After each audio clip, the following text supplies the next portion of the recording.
thing that we were going to talk about was here's the thing, right? I downloaded the Warriors, right? Mhm. And the thing is, like, see when you load up the game, it gives you an option to for a game manual, but it's online. And this got me thinking about stuff that I pure miss from previous gens, whether it be PS2, PS1, PS3, or whatever.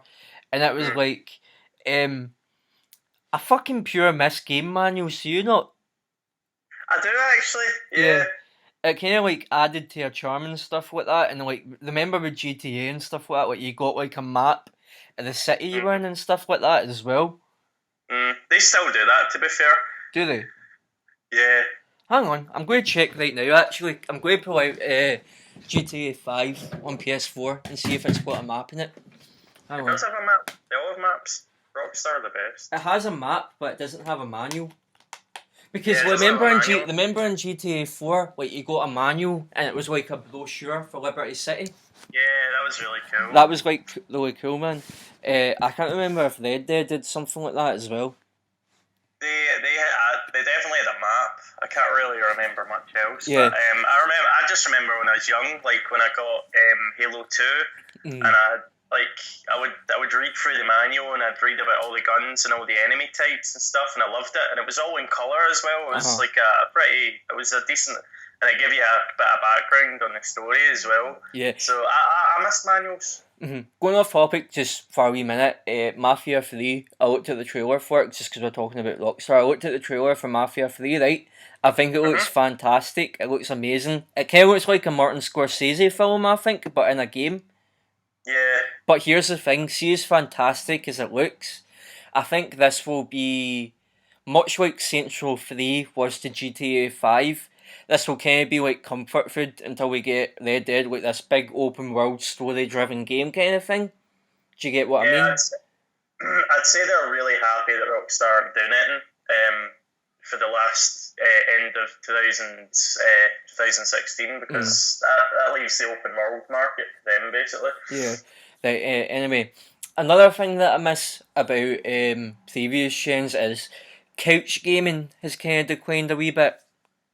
See when Halo 5 Guardians was announced that it didn't have split screen. For Mhm. me, that was like the death of couch gaming. I was like, Yeah. fucking hell, man.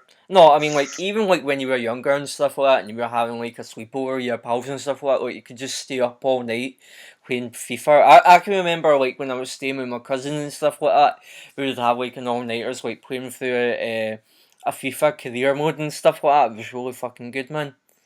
Mm, And like you say with Halo 3, like Halo 3 was a fucking that was an amazing multiplayer experience. Like I had such a laugh playing that with my pals. yeah, definitely. That was my first like proper online game I ever played, and I don't know how many at least like 1,000 matches. I think I remember reading. Hmm. I played on it and had such a good time. And that's back when everyone actually used mics and talked to each other on it. And now everyone's just fucking silent. And it used to be so funny. Just Yeah. people would say, Hmm. you know, before all the 12-year-olds fucking came on and Hmm. fucking ruined it, and then everyone just stopped using mics. Right.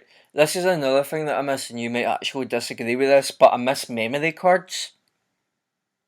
I miss the.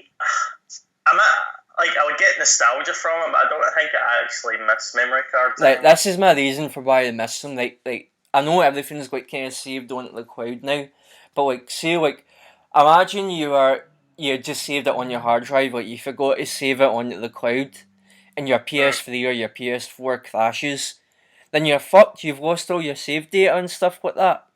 But if you had the memory card, like what I liked about the memory card is like you had the wee slot for it in the game cases as well. So it's like if you wanted to take a game over to your mates, it's like cool. I've got the memory card. I can just plug it into his PS2, can pick up from where I left off, kind of thing. I thought that was great. Yeah. And it's like if your console broke, it's like oh well, it's not the end of the world. It's just it's on the memory card. And the fact is, we forget about like that memory card. The PS2 memory card was like 8 megabytes. Do you remember that? Yeah, I And now do. like PS4 is 500 gig, and for save data only takes up 2 gig, which is ridiculous. And that brings me on to my next topic is I fucking miss games not taking up hundreds and hundreds of gigabytes of space. I know. It's ridiculous. It's crazy. It's like 40 gig is kind of the average now Yeah. for a game. Do you know how much? I think NBA 2K16 takes up about 50 gig, and that's really fucking excessive. Do you know Halo 5 Guardians? That takes up nearly 100 gig. And you were saying the update file was huge. Yeah, that's including the update file. It was probably 60 gig, and now it's nearly 100 after all the updates and stuff. And which is weird because that's bigger than the Master Chief Collection, and that's 4 games. Right, think about it, that's 4 full campaigns. Yeah. And that's like 120 multiplayer maps. And Halo 5 is bigger than that. Yeah. This don't seem to be doing something right. Like, here's the thing. If anyone's kind of like thinking about how to improve memory for PS4, whatever, I think I told you and Craig about it when we were at his. I can't remember the name of it. I think it's called a Game Box. I'll like put a link to it in the description of the YouTube video. But it's like, it gives you, like, you just plug it, you take out the case for your hard drive, replace it with that, and it just clicks into your PS4. It's really easy to set up and stuff like that. And I don't think it's too expensive and stuff like that as well. Like, but it gives you, like, you can get ones that are up to like 4 terabytes and stuff like that. So it's all like varying sizes of like memory and stuff like that. I'll include a link to it if anyone's interested. I think they'll be saving up for the PS4K or whatever. Yeah. So this is the last thing that I was going to bring up. What I think that has declined over generations is cheat codes. Oh Jesus, yeah, definitely, man. Right. One of my favourite cheat codes of all time, right? Do you remember the Spider-Man 1 PS2 game, like based on the movie? Yes. Right, okay.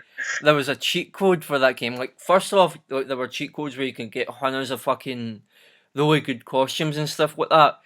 But my favourite cheat code, probably of all time, right? There was loads of things you had to do to get it, but if like you put in a code, you could replay Spider-Man 1 the game. It was the same levels and stuff like that, but it was a story mode from the perspective of Harry Osborn finding Norman Osborn's Goblin gear and shooting up as a Green Goblin, going out to find the truth about his dad and stuff like that, and it was fucking amazing. Are you kidding? No, I'm not. It was fucking awesome, man. Like, it was Crazy. it was like the same levels and stuff like that, but it was like its own story mode with like new voice acting and stuff like that, but its own separate plot. And like for the Green Goblin boss fights, what it done was like it was an imposter, and I think they were. Do you remember in Spider-Man 1, he's reassisting and he's like, back to formula, and he fucking flows him. And they were implying that he was the one that was suiting up as a Green Goblin and he was out for revenge and stuff like that. It was really fucking good, man. But that's crazy. But even like Spider-Man 1, the PS1 game, that had tons of good cheat codes as well, where you could unlock all the different costumes and stuff like that. You could get stuff like unlimited health. San Andreas probably has some of the best cheat codes ever. That's what I was going to say. One of my favourite cheat codes ever was in San Andreas, and it's the flying cars one. Yeah. I loved getting a car. When I first used it, it just totally surprised me. It's like, no, this fucking car can fly. And I used to spend. I never played San Andreas story in it and all that. I just put cheats on. I got like a Hydra and I'd fly about. It's so fun. Like the way I look at it. See, when you buy a game, you should own everything in that game, and you should be allowed to use these cheats to get whatever you want. See, if you don't want to unlock something, you've bought the fucking game. Why do you have to progress and unlock it? But if you want to, you should just be able to have it. I know it defeats the purpose of the game, but if you've bought it, it should be an option just to get what you want from it. Yeah, I mean, here's the thing. I can't remember what game it was, but if you use a cheat code, like, you don't get achievements and stuff like that. Loads of games do that now. Yeah, which I think is kind of lame. But what else was I going to say? I think like GTA 5, we were expecting like kind of a return to like amazing cheat codes and stuff like that. But I think so disappointed. I think we're kind of seeing that like kind of replaced now by mods and stuff like that.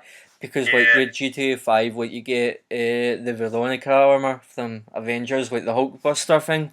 You can run about as that, and like you can get an Iron Man mod and a Spider Man mod. But I think GTA 4 had the Batman mod and stuff like that. But that's only for PC. Like console gamers don't have any I way suppose of so. doing that. Yeah, I suppose so. Yeah. Yeah. GTA 4 was really the worst. Like I remember when I got that, like when I was so disappointed that like the best you could do is spawn a helicopter. I was like, fuck this, man. Yeah, I know. Oh no, I think with GTA 4, what I used to do was like I used to get hundreds of money just so I could buy loads of ammo and stuff like that, and I done that at the start. I think all the games allow you to do that, but again, like that's not a lot. Mm.